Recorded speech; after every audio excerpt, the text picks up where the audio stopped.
semua, perkenalkan namaku Nova Rahmawati, mahasiswi Teknologi Pangan Undip 2019. Pada video kali ini aku ingin membahas salah satu produk olahan susu, yaitu panna cotta. Panna cotta merupakan salah satu makanan penutup atau dessert yang berasal dari Italia yang menggunakan bahan dasar berupa susu dan whipped cream serta adanya penambahan gula dan gelatin. Panna cotta ini memiliki karakteristik yang hampir sama seperti puding, cuma bedanya sifat gel pada panna cotta ini lebih lembut dan akan meleleh di dalam mulut ketika dimakan. Nah, untuk lebih jelasnya kita simak yuk video ini biar kita tahu gimana sih cara pembuatan panna cotta dan serba-serbi yang ada di panna cotta. Kita simak videonya. Bahan-bahan yang digunakan yaitu perisa vanila, whipped cream cair, gula, gelatin, air, susu UHT, dan Oreo. Sedangkan alat-alatnya yaitu saucepan, takaran, dan pengaduk. Pertama-tama kita larutkan 1 sendok teh munjung gelatin bubuk dengan 30 ml air hangat dan kita aduk hingga semua gelatin larut. Kemudian kita masukkan 250 ml susu UHT full cream ke dalam saucepan.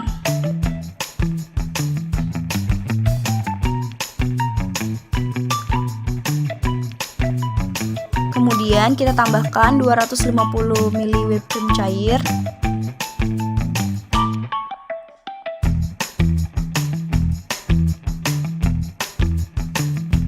lima sendok makan gula, kemudian kita aduk. Nah, setelah itu campuran gula, whipped cream cair, dan susu UHT kita panaskan di atas api kompor kecil. Nah, kita aduk-aduk.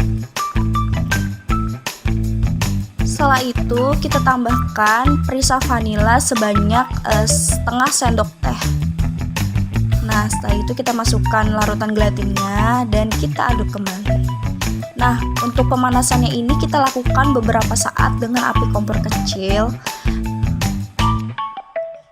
Kemudian setelah itu kita akan memasuki tahap penuangan ke dalam gelas-gelas kemasan dari panna cottanya. Nah, untuk penuangannya sendiri kita lakukan pada saat susu kita ini sudah tidak dalam keadaan panas atau sudah dalam suhu ruang. Nah, untuk penuangannya juga kita dibantu dengan menggunakan sendok terbalik agar tidak terbentuk bubble pada permukaan panna cotta kita. Nah, ini dia susu yang udah kita masukkan ke dalam kemasan. Setelah itu susunya kita masukkan ke dalam chiller untuk didinginkan agar gelatinnya set pada susunya sehingga nantinya jadilah panna cotta. Nah, ini dia panna cotta kita yang udah kita dinginkan beberapa saat. Sekarang kita kasih topping Oreo-nya.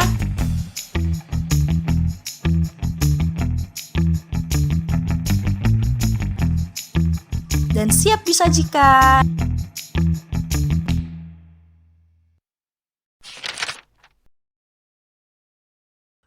Nah, berdasarkan video pembuatan panna cotta tadi, dapat kita lihat bahwa membuat panna cotta itu membutuhkan 3 alat, yaitu ada saucepan, pengaduk, dan gelas takar. Nah, saucepan ini merupakan wadah yang digunakan untuk mencampurkan seluruh komponen yang dibutuhkan untuk membuat panna cotta. Dan kemudian ketika semua komponennya sudah berada di saucepan, nantinya akan diaduk oleh alat pengaduk untuk mencampurkan seluruh bahan agar tercampur secara sempurna. Kemudian ada gelas takar yang digunakan untuk mengukur banyaknya bahan yang dibutuhkan agar tepat sesuai resep yang udah kita dapat. Nah, yang paling penting adalah bahan-bahannya. Bahan-bahannya itu ada susu UHT, whipped cream cair, gula, gelatin, dan perisa vanila. Nah, susu UHT dan whipped cream cair ini merupakan bahan yang bisa dikategorikan sebagai bahan utama dalam pembuatan panna cotta ini, di mana dia yang nantinya akan memberikan tekstur lembut dan kental pada panna cotta. Karena untuk whipped cream cair sendiri dia punya kandungan lemak itu sekitar 20 hingga 35%. Dan whipped cream cair ini merupakan salah satu olahan susu. Olahan susu tambah susu, lemaknya makin banyak, otomatis akan memperkuat kelembutan dan kekentalan pada panna cotta itu sendiri. Nah, untuk gelatin ini merupakan protein dari jaringan kolagen yang umumnya terdapat pada kulit, tulang, dan jaringan ikat sapi atau babi. Nah, gelatin ini yang akan membentuk sifat gel pada panna cotta. Untuk gula sendiri, gula ini tentunya yang akan menciptakan rasa manis pada panna cotta. Kemudian ada perisa vanila yang nantinya akan memberi aroma khas tertentu pada panna cotta dan memberikan sensasi tersendiri ketika dimakan. Untuk proses pembuatannya, hal pertama yang harus kita lakukan adalah melarutkan gelatin bubuk kita. Karena di sini kita menggunakannya gelatin bubuk. Jadi harus kita larutkan dulu dengan air hangat. Perbandingannya itu antara gelatin dan air hangat itu adalah 1:5. Ini harus tepat dilakukan agar nantinya ketika larutan gelatin ini dicampurkan pada bahan-bahan lain atau komponen lain, itu nantinya akan membentuk sifat yang padat dan lembut di sana gitu. Nah, alternatifnya kalau kita nggak pakai gelatin bubuk gimana? Kalau misalkan kita pakai gelatin lembaran, itu sebelum kita campurkan ke dalam adonan yang lain, itu gelatin lembarannya ini kita rendam dalam air dingin beberapa saat gitu. Nah, baru kita boleh campurkan ke dalam bahan-bahan lainnya. Nah, setelah kita membuat larutan gelatin, kita campurkan 3 komponen utama, yaitu susu UHT, whipped cream cair, sama gula ke dalam saucepan. Kita aduk beberapa saat, kemudian kita panaskan di atas api kompor kecil, yang kemudian nggak lama setelah itu kita tambahkan larutan gelatin sama perisa vanila. Nah, kemudian panaskan sambil kita aduk-aduk. Nah, fungsinya itu untuk mencampurkan seluruh komponen agar tercampur secara sempurna atau terhomogenisasi. Apalagi kan tadi ada penambahan padatan ya seperti gula. Nah, tujuannya itu agar semua komponen larut menjadi satu adonan atau terhomogenisasi. Selain itu, homogenisasi ini juga bertujuan untuk memecah globula-globula lemak susu agar menyebar ke seluruh bagian. Agar nantinya ketika campuran ini kita sajikan, itu akan menciptakan tekstur yang lembut dan halus pada panna cotta. Pemanasan ini dilakukan dengan api kompor yang kecil. Hal ini dilakukan karena nantinya apabila dengan api yang besar dan dengan waktu yang lama, itu akan memperlemah kemampuan dari gelatin untuk membentuk gel pada panna cotta. Pemanasan ini memiliki peranan yang cukup penting dalam membentuk tekstur dan struktur dari panna cottanya. Karena pada proses pemanasan ini diharapkan agar semua komponen tercampur secara sempurna, terutama dari gelatinnya. Karena gelatin ini bersifat heat reversible, jadi ketika dipanaskan harapannya dia dapat tercampur dengan komponen lainnya, sehingga nantinya ketika didinginkan dia bisa bekerja secara optimum pada susu dan membentuk gel pada susu. Setelah susunya kita panaskan, kemudian kita akan segera siap-siap untuk penuangan susu ke dalam kemasan. Nah, cuma harus diperhatikan bahwa pada proses penuangan ini dilakukan ketika susu sudah berada dalam suhu ruang atau kita dinginkan dulu setelah kita panaskan. Hal ini dilakukan agar nantinya panna cotta yang kita hasilkan tahan lama karena mencegah adanya uap panas yang terjebak di dalam kemasan panna cotta kita. Untuk proses penuangannya aku lakukan dengan menggunakan bantuan sendok terbalik, di mana susunya aku alirkan dulu ke atas sendoknya, baru nantinya dia mengalir ke kemasannya. Hal ini aku lakukan untuk meminimalisir adanya gelembung di bagian permukaan susu. Setelah proses penuangan selesai, kemudian susunya aku masukkan ke dalam suhu chiller. Ini dilakukan untuk men-setkan gelatinnya pada susunya, yaitu gelatin akan mulai memainkan perannya di mana dia akan mulai memerangkap susu dan membentuk gel pada susunya, sehingga lemak susu memadat dan viskositas susu meningkat. Setelah menunggu beberapa saat, baru deh kita keluarkan susu kita dari suhu chiller, di mana di sini susunya udah terlihat memadat dan membentuk tekstur yang kompak dan lembut. Ini menandakan bahwa panna cotta kita telah jadi dan siap untuk disajikan. Nah, perlu diperhatikan bahwa untuk penyajian dan konsumsi panna cotta ini harus segera dilakukan ketika dia dikeluarkan dari suhu chiller. Karena kalau udah terlalu lama didiamkan pada suhu ruang, nantinya sifat gel dari gelatin ini akan kembali melemah dan panna cotta kita akan kembali mencair atau menjadi susu kembali. Untuk panna cotta yang telah aku buat ini memiliki beberapa sifat atau karakteristik. Yang pertama itu ada tekstur. Tekstur dari panna cotta yang aku buat ini memiliki tekstur yang kental, lembut, halus seperti panna cotta pada umumnya. Hal ini dikarenakan adanya penggunaan bahan susu UHT dan whipped cream cair, di mana campuran kedua bahan ini akan menciptakan kandungan lemak yang tinggi pada panna cotta, sehingga nantinya ketika dikonsumsi itu dia juga menciptakan rasa lumer di dalam mulut. Hal ini karena kandungan lemaknya telah menyebar ke seluruh bagian dari susunya atau ke seluruh bagian dari komponen bahannya, sehingga nantinya pada ukuran yang kecil dan homogen dia akan menciptakan titik leleh yang diinginkan. Panna cotta yang dihasilkan juga memiliki rasa yang manis seperti panna cotta pada umumnya. Rasa manis ini berasal dari susu UHT dan whipped cream cair serta adanya penambahan gula.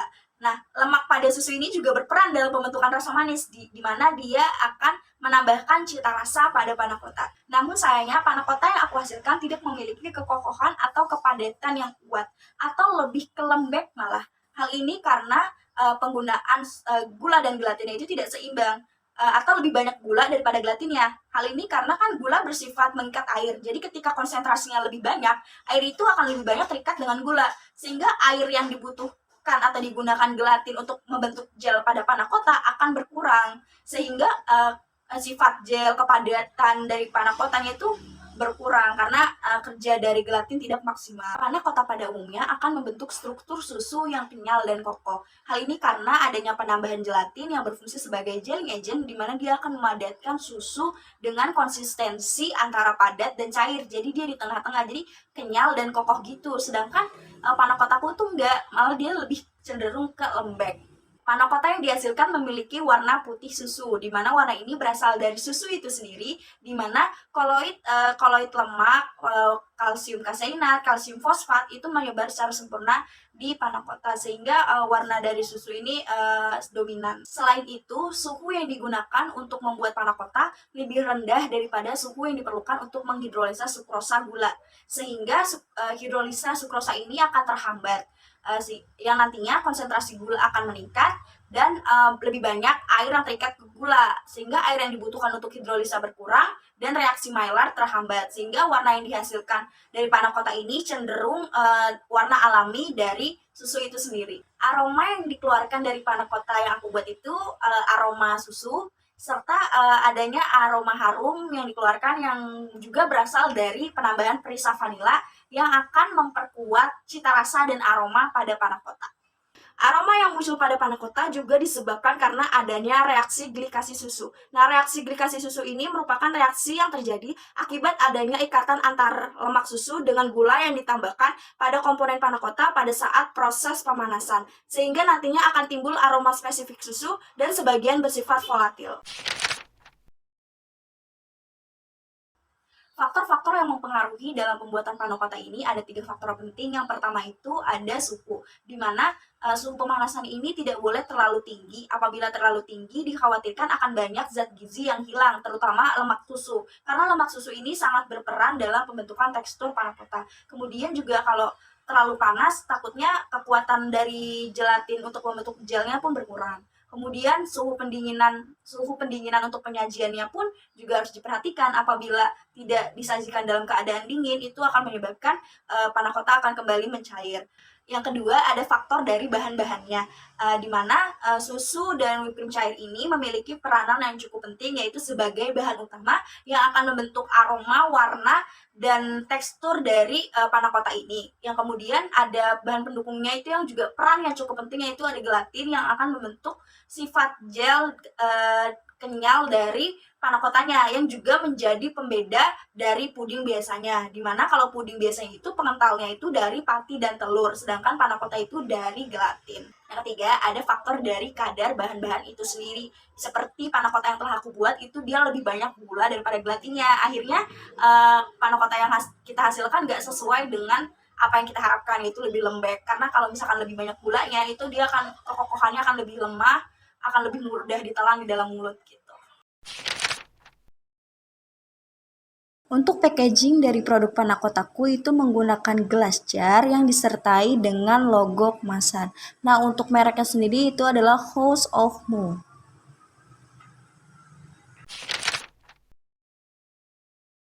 Berdasarkan panna cotta yang telah aku buat, dapat diperoleh kesimpulan bahwa susu ini bisa menjadi bahan yang digunakan untuk membuat makanan penutup atau dessert panna cotta, di mana dia akan memadat dengan bantuan gelatin sehingga akan menciptakan karakteristik khusus pada panna cotta, terutama pada teksturnya. Kemudian saran dari aku tentang pembuatan panna cotta ini, sebaiknya kita memperhatikan faktor-faktor penting tadi, yaitu ada suhu dan takaran-takaran bahan yang digunakan agar mencapai sifat atau karakteristik panna cotta yang diinginkan. Oke, sekian dari aku tentang proses pembuatan panna cotta dan hal-hal yang terjadi di sana. Kurang lebihnya mohon maaf. Wassalamualaikum warahmatullahi wabarakatuh. See you.